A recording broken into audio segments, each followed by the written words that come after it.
ভারতীয় দলের জন্য একটা অনেকই খারাপ খবর এসছে। খবর এটা হচ্ছে কি, ভারতীয় দলের যে ওপেনিং ব্যাটার, বিস্ফোটক batter, explosive batter Abhishek Sharma এই মুহূর্তে দিল্লির একটা হসপিটালে অ্যাডমিট আছেন।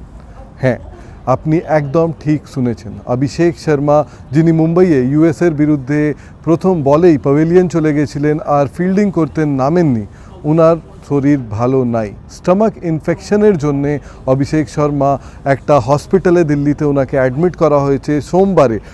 ইন্ডিয়ান টিম ম্যানেজমেন্ট ওনাকে এই হসপিটালে অ্যাডমিট করিয়েছে। আর ওর পরে এইখানে আপডেট এইটা আছে কি, নামিবিয়ার বিরুদ্ধে গেমে অভিষেকের জায়গায় সঞ্জু স্যামসন ঈশান কিশনের সাথে ওপেনিং করবে। কেন কি, যদি অভিষেক শর্মাকে আজকে বা কালকে হসপিটাল থেকে রিলিজও করে দেয়, তাও পুরোপুরি ফিট হতে, ম্যাচ ফিটনেস পেতে ওনাকে একটু টাইম লাগবে।